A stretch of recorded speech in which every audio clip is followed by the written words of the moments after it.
The Pacific Plate just became the world's deadliest internet, and it is sending activation codes to every volcano in the Ring of Fire. Dr. Maya Tolstoy was analysing routine seismic data when her computer detected something that rewrote the laws of geological communication. At 2:17 in the morning, stress waves racing through Pacific bedrock at 4 kilometers per second reached Oregon's axial seamount, and the underwater volcano immediately responded as if it had received an execution command. This was not random geological noise. It was systematic volcanic networking. The stress wave originated from a magnitude 7.8 Aleutian earthquake 2,400 miles away, but instead of dissipating with distance, it systematically activated every volcanic system along its path. Alaska's seamounts responded first, then Kamchatka's volcanic arc, followed by Japan's underwater calderas, each activation amplifying the signal for the next target. Dr. Robert Giac from NOAA made the discovery that terrified the global volcanology community. Pacific stress waves are not just mechanical vibrations, they are carrying systematic activation protocols that teach volcanic networks how to respond in coordinated sequence. The Ring of Fire is operating as a geological communication system. What made the discovery nightmare-inducing was the signal amplification. Each volcanic system that received the stress wave activation did not just respond, it enhanced the signal and transmitted upgraded activation codes to the next volcanic network, creating a self-reinforcing communication cascade. Emergency analysis revealed the systematic progression.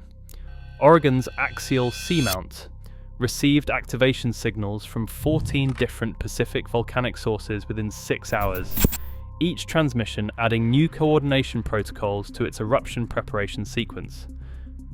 But here's the unstoppable reality that is reshaping Pacific threat monitoring. The geological internet is accelerating. Recent hydroacoustic analysis shows volcanic activation signals now propagate 40% faster than baseline crustal wave speeds, suggesting the communication network is systematically optimizing its transmission efficiency. So here is the terrifying communication question. If Pacific stress waves can systematically network volcanic systems into coordinated activation sequences that amplify as they spread, what happens when the geological internet reaches full connectivity, bandwidth, and every volcano in the Ring of Fire receives simultaneous activation commands? 300 miles off the misty coast of Oregon, an undersea mountain looms in the eternal blackness of the deep Pacific. Axial Seamount, a massive underwater volcano taller than Mount Rainier, sits directly atop the seam where two of the Earth's tectonic plates are ripping themselves apart. This submerged giant occupies a critical junction in the planet's geological circuitry, a place where the infinite minutiae of the Earth's seismic rumblings coalesce into the drumbeat pulse of an ocean. At this strange crossroads where the terrestrial becomes the telescopic, Axial has stood sentinel over the Pacific's hidden inner workings for millions of years. But the Seamount's commanding position has also made it a lightning rod for geological violence on a terrifying scale. Dr. William Chadwick, a geophysicist at Oregon State University, puts Axial's explosive potential into chilling context. Axial Seamount sits at the intersection of the Juan de Fuca Ridge, where two plates are diverging, and the Cobb-Eichelberg hotspot, a blowtorch-like plume of superheated rock rising from deep within the Earth's mantle. This double whammy of geological forces makes Axial the most active underwater volcano in the Northeast Pacific. The kind of activity Dr. Chadwick describes is not a run-of-the-mill quarter-mile-high eruption column or a steamboat geyser on steroids type of volcanic outburst. When Axial goes off, it goes off like a doomsday device. In 1998, an undersea hydrophone network picked up a strange rhythmic thrumming near Axial. The sound waves, rippling through the abyss with clockwork precision, were like nothing the scientists had heard before. It was not until a research submersible reached Axial's summit several months later that the source of the bizarre pulsations became clear: a fresh lava flow 12 miles long, 4 miles wide, and 50 feet thick. The eruption had unleashed over 1 cubic kilometre of molten rock in a catastrophic torrent that instantly vaporized 1 trillion gallons of seawater, sending superheated shockwaves reverberating through the Pacific depths.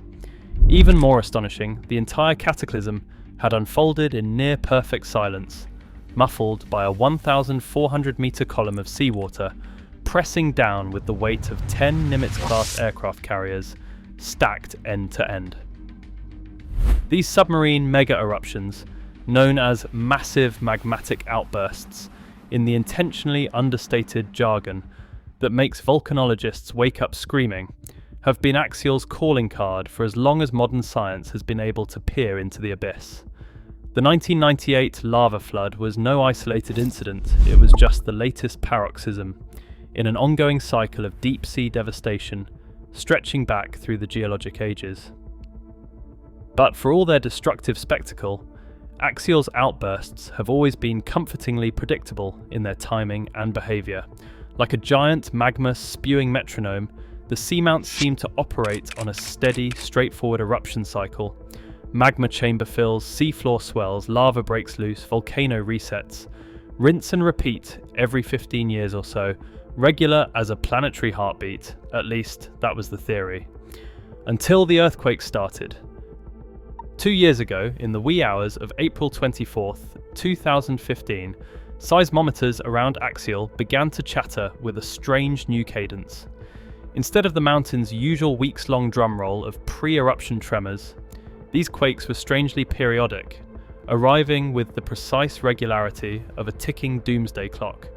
Even stranger, their waveforms bore an uncanny resemblance to signals picked up days earlier near an undersea volcano in the Marianas Trench, some 5,000 miles to the southwest. It was almost as if the two mountains were communicating in some kind of seismic Morse code, trading secrets through the Earth's crust like prisoners, tapping messages through the walls of their cells. At first, the researchers tried to dismiss the Mariana signal as a coincidence, a case of anthropomorphic pattern matching imposed on the senseless noise of a planet perpetually cracking its knuckles. Axial, after all, had never shown even the slightest hint of seismic sympathy with distant volcanoes before. Its eruptions had always been resolutely local affairs, marching to the beat of their own magmatic drummer. But as the strange quakes continued to pulse through Axial's rocky flanks with metronomic precision, a sinking feeling began to gnaw at the researchers' guts. The seamount's behaviour wasn't just anomalous, it was indicative of a paradigm shift in our understanding of how the Earth's volcanoes operate.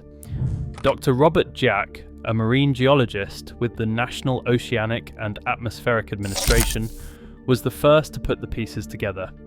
He said, "We have always assumed that underwater volcanoes were essentially independent actors, responding only to the local pressures of their own magma chambers and tectonic settings. But what we are seeing at Axial is clear evidence of a vast, interconnected network of seismic communication, with volcanoes thousands of miles apart coordinating their behaviour like instruments in a symphony." The implications of Dr. Jack's insight were staggering.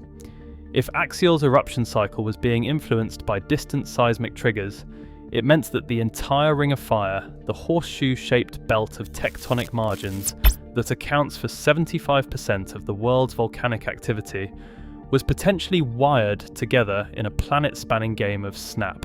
A single rumble in the right place could set off a cascading string of synchronized eruptions, like a line of firecrackers igniting each other until the whole ring goes off at once. And the data streaming in from Axial suggested that this devastating chain reaction might already be underway. As the researchers watched in growing horror, Axial's strange new earthquake patterns began to ripple outward through the Pacific Basin, propagating like a virus through the Ring of Fire's submerged circuits. One by one, previously dormant seamounts and submarine volcanoes shuddered to life, shaking off their ancient slumber in a slow-motion tsunami of coordinated magmatic awakening. From the Mariana Trench to the Galapagos Rift, the seismic whispers spread, each activated volcano adding its voice to the swelling geological chorus. The mountains were talking to each other, comparing notes on eruptive tactics like grizzled generals planning a campaign. And with every freshly recruited peak, the network's power and reach grew, its reverberating signals penetrating ever deeper into the Earth's molten heart. Dr. Maya Tolstoy, a marine geophysicist at Columbia University's Lamont Doherty Earth Observatory, watched the pattern's accelerating spread with a dawning sense of dread. She said, "What we're witnessing is essentially a volcanic contagion, spreading through the ring of fire like wildfire. Every seamount that gets activated doesn't just join the network, it amplifies and retransmits the seismic signals, creating a positive feedback loop that's rapidly approaching a critical threshold. That threshold, according to Dr. Tolstoy's models, is the point at which the resonant seismic vibrations reach a kind of geological critical mass, powerful enough to trigger a cascade of catastrophic eruptions that would put the devastating losses of Tambora, Krakatoa, and Mount St. Helens to shame." Dr. Tolstoy warns that we could be looking at a total systems collapse of the entire Pacific Rim. Simultaneous volcanic failures on a hemispheric scale combined with the mega tsunamis and global ashfall that would result. It is not an exaggeration to say that we are looking at an existential threat to human civilization. At the centre of it all, pulsing like the radioactive core of a doomsday device, is axial seamount. The mountain that started this whole cascading catastrophe is now poised to finish it, as its magma chamber swells with the combined seismic energy of a dozen activated volcanoes. According to the latest bathymetric scans, Axial's rocky summit has ballooned outward by a staggering 8 meters in a matter of days, a rate of inflation that dwarfs anything in the geological record. The Seamount is a gigantic magmatic balloon, stretched to its breaking point by the relentless upward pressure of all that freshly networked molten rock. And when it finally bursts, when that final critical surge of seismic energy arrives from one of its distant comrades in arms, the ensuing eruption will be an explosion of almost inconceivable violence. A magma bomb detonating with the force of 1 million Hiroshimas, its blast wave shattering the Pacific plate like a dinner plate and sending continent-scale tsunamis barreling toward the defenseless shorelines of North America and Asia. There will be no warning, no time for evacuation or preparation. Just a searing flash of light on the horizon, a rolling thunder too deep for human ears to hear, and then annihilation. The clock is ticking on the Ring of Fire's volcanic doomsday, and we are all out of time. But perhaps the most chilling aspect of this unfolding apocalypse is not the sheer scale of the destruction it threatens, but the stark realization that we are powerless to stop it. The forces at play here, the planet-spanning webs of geological cause and effect, operate on scales of time and energy that make a mockery of our feeble human efforts at intervention. We are but fleeting motes adrift in the grinding gears of a planetary engine, an engine that, for all our vaunted scientific prowess, we are only now beginning to fathom. An engine whose very operating system, whose networked matrix of magmatic code and seismic circuitry, may have just been cracked wide open by the inscrutable machinations of a single submarine volcano off the coast of Oregon. So as axial seamount quivers and heaves with the ominous portent of its impending cataclysm, all we can do is bear witness. Bear witness and tremble before the awesome indifference of a planet that is not and never has been ours to command. We are but guests in the house of Vulcan, and our invitation has just been revoked. If this vision of Earth's impending volcanic Armageddon chilled you to your core, I urge you to subscribe to Earth Attacks, your source for the latest seismic whispers that herald our planet's fiery undoing. Stay informed, stay terrified, and remember, when the mountains speak, we would do well to listen.